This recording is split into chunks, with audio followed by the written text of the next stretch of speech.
बने हुए हैं बीजेपी नेता अनिल जी। हिमांशु जी का साफ तौर पर यह कहना है कि किसानों के आंदोलन को कमजोर करने के लिए इस तरह का ऑफर दिया जा रहा है। पूजा जी, सही मायनों में हिमांशु जी पूर्वाग्रह से त्रस्त हैं। मैं हिमांशु जी से ये पूछना चाहता हूँ कि इस कानून से पहले ऐसा कौन सा किसानों को सुविधा मिल रही थी जो इसके अंदर से उनसे छीन ली गई है। जो चीज पहले थी वो आज भी वैसी की वैसी मौजूद है। आज भले किसानों को खुले बाजार में सामान बेचने की परमिशन सरकार ने दी है। आज सरकार ने हिंदुस्तान के किसी भी कोने में किसान अपना सामान बेच सकता है, इसकी परमिशन दी है, जिससे कि किसान माल बेचेगा, उपभोक्ता को सीधा मिलेगा, आम लोगों को सीधा मिलेगा, फायदा आम लोगों को और किसानों को होगा। हिमांशु जी या कोई भी विपक्षी दल ये बताने को तैयार नहीं है कि ऐसी कौन सी चीज है जो किसानों से अनिल जी, वो कोई विपक्षी नेता नहीं है, विपक्षी दल नहीं है, वो किसान है, किसान मैं हिमांशु जी प्लस विपक्षी दल, मैं हिमांशु जी प्लस विपक्षी दल कह रहा हूँ कि हिमांशु के साथ बाकी जो विपक्षी दल है उनसे भी ये बात पूछना चाहता हूँ कि ऐसा कौन सा कानून है जो इनमें से इनसे छीना गया है, ऐसा कौन सा अधिकार है जो किसानों से छीना गया है। किसानों को अधिकार दिए गए हैं। एमएसपी पहले भी था, एमएसपी अब भी है और एमएसपी आगे भी रहेगा।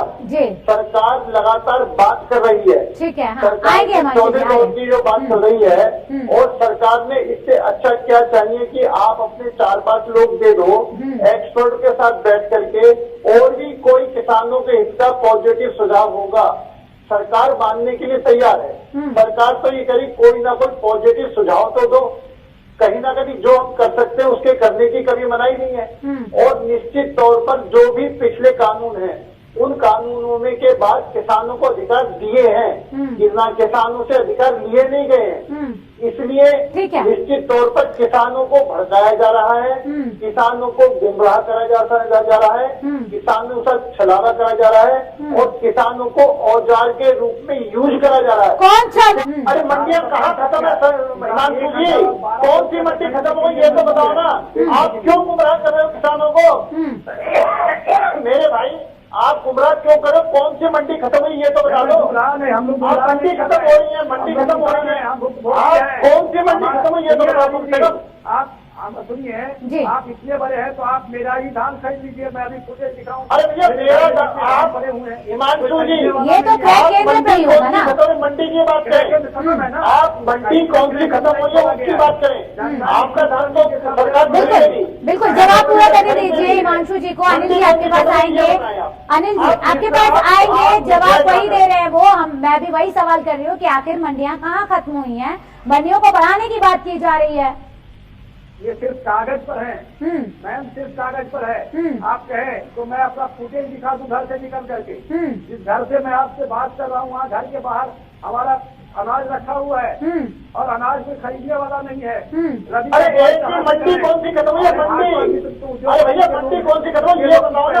आप गुमराह मत करो, आप कौन सी मंडी खत्म हुई ये बताओ। ये लोग किसानों के ऊपर अत्याचार कर रहे हैं। ये बताइए कहाँ पर आपके अनाज को नहीं खरीदा जा रहा है? किसानों पर कौन से अत्याचार है बताओ ना। आप किसानों को गुमराह कर रहे हो, आप किसानों को बहका रहे हो, आप किसानों के साथ छलावा कर रहे हो और आप एक मंडी भी खत्म बनाने तैयार नहीं हो। और कौन सी मंडी बताओ। अनिल जी, हिमांशु जी भी एक किसान ही है, तो क्या वो खुद को बरगला रहे हैं? क्या वो खुद को गलत कर रहे हैं? पूजा जी किसान है, इसमें दो राय नहीं है। मैं हिमांशु जी के किसान होने पर संदेह नहीं कर रहा, लेकिन अगर हिमांशु जी ये कहेंगे मंडियां खत्म हो रही हैं और एक मंडी को भी बताने के लिए तैयार नहीं है तो इनके किसान होने पर प्रश्न लगता है। जी, किसान वही जवाब जो है राजनीतिक ले लो अनिल जी आपके पास। भाषा बोले और अपने को किसान कहे, ये राजनीतिक भाषा बन गई है। ठीक है, एक मंडी का नाम बताए, वो नाम बताएंगे। ठीक है, वो मंडी का नाम बताएंगे कि आखिर कौन सी। पूजा जी, आप जो कहें ये सब अपवाद हैं और ये आज से नहीं है, शुरू से ही है। मैं सिर्फ मेरे हिमांशु भाई जी ने जो कहा है, अब इन्होंने पहले किसानों को राजनीतिक दलों में बांटा, अब किसानों को छोटा किसान और बड़े किसान में बांट रहे हैं। ये किसान नेता हैं, किसानों का प्रतिनिधि कर रहे हैं और किसानों को टुकड़े टुकड़े के अंदर बांट रहे हैं।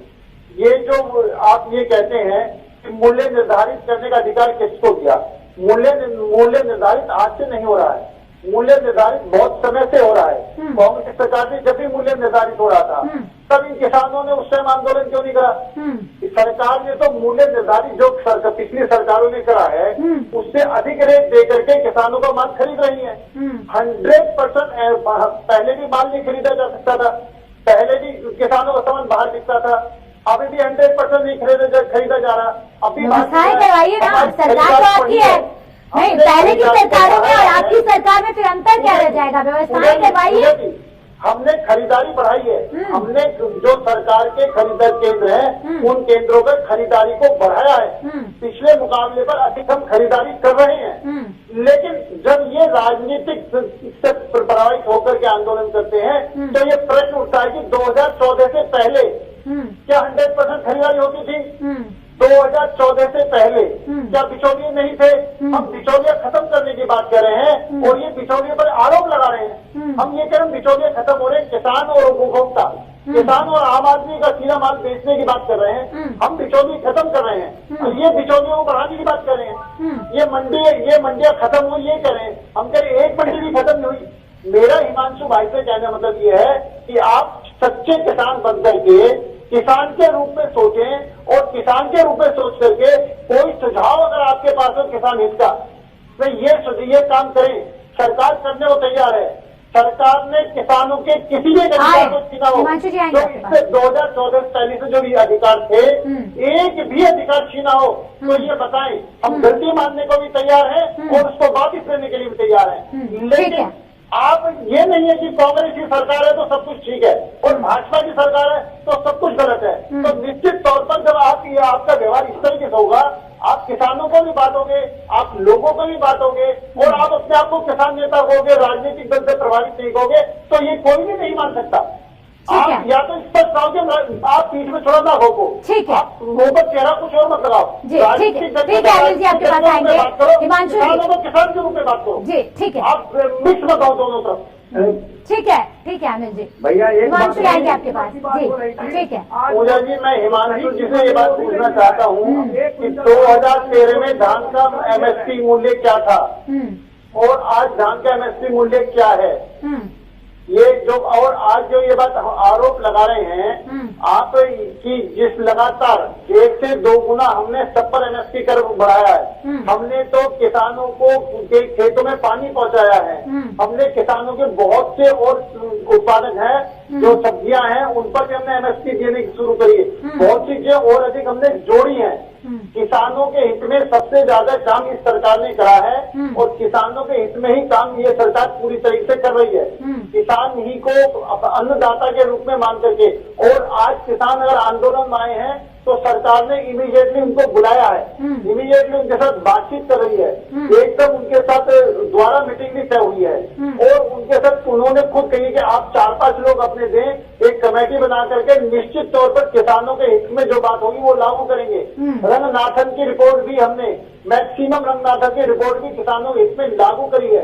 बिचौलिए बीच में से खत्म हो जाए इसलिए किसानों को सीधा अधिकार दिया है कि अपना माल पूरे हिंदुस्तान में कहीं भी आप बेचें। हम बिचौलिया खत्म करने पर लगे हुए हैं। हम किसानों को उनका पूरा मूल्य मिले, किसानों को आत्मनिर्भर बने, किसान अपने पैरों पर खड़े हों। किसान कितने आत्मनिर्भर हो रहे हैं इस बात से अंदाजा लगाएगा। हिमांशु जी ने बड़ा अहम सवाल पूछा है कि आखिर किसान के हर जो प्रतिनिधि मंडल है उनके एक प्रतिनिधि से बात करने में क्या दिक्कत है? पूजा जी इनके प्रतिनिधि मंडलों से ही बात हो रही है। 32 जो 32 इनके प्रतिनिधि मंडल हैं वो पूजा वार्ता में शामिल है जिसमें 35 लोग इन्होंने भेजे हैं। 35 के 35 लोगों से बात हो रही है। किसी से भी बात नहीं होने का मतलब नहीं है। और दूसरी बात है ये जो बार कभी MSP पे लेते हैं तो कांग्रेस के टाइम में क्या MSP लागू जो चीज जो है वैसी है क्या उस पर कानून में नाम था, उसमें अधिकार में था? ये जो सब चीजें हैं जो आपने भी क्वेश्चन करा कि इन्हें किसानों के हित से मतलब नहीं है, इन्हें बीजेपी का विरोध है। जो किसानों के हित में काम कर रही है, जो किसानों के लिए काम कर रही है, उनसे इनका विरोध है। इनका विरोध है किसानों को आपस में बांटो। अभी भी ये बार कहने के बाद में भी RSS वाले किसान, बीजेपी वाले किसान अब ये आरएसएस वाले बीजेपी वाले किसान का मतलब है, किसान तो किसान है, चाहे वो आरएसएस का है, चाहे बीजेपी का है, चाहे कांग्रेस का है, चाहे बीएसपी का है, चाहे एसपी का है, किसान तो किसान है। चाहे छोटा किसान है वो भी किसान है, बड़ा किसान वो भी किसान है। अब ये हमारे जो हिमांशु जी हैं, किसानों के प्रतिनिधि हैं, ये किसानों को भी आपस में बांट रहे हैं।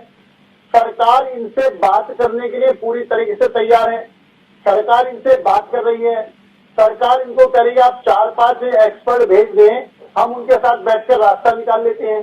ये रास्ता निकालने की बात करने को तैयार नहीं है, ये बैठ के बात करने को तैयार नहीं है। अगर इससे पहले भी किसानों ने आंदोलन करा, सरकारों ने बात की है, इतनी जल्दी फौरन केंद्र सरकार ने बुला करके केंद्रीय मंत्रियों के साथ बैठा कर मीटिंग करी है, पूरी निरंकारी ग्राउंड के अंदर, दिल्ली के अंदर इनको यहाँ पर आने के 6 दिन जल्दी है अनिल जी, 6 दिन तक किसान सड़कों पर रहा, आंसू गैस के गोले उस पर छोड़े गए, पानी की बौछार की गई। सर्दी के इस मौसम में क्या ये जल्दी बुलाया गया है बातचीत करने के लिए किसानों को?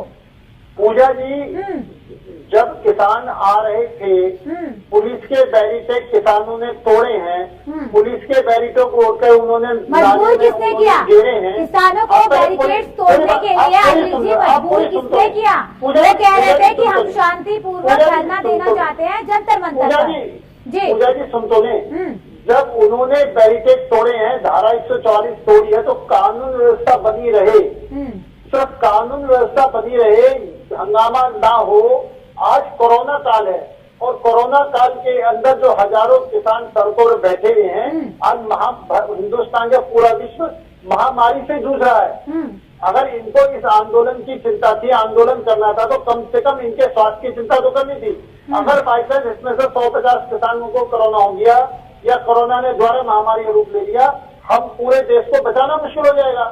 आप अपने राजनीति की रोटी सेकने के लिए महामारी को ध्यान में नहीं रख रहे, कोरोना को ध्यान में नहीं रख रहे, और पुलिस कानून व्यवस्था बनी रहे, चल रही है।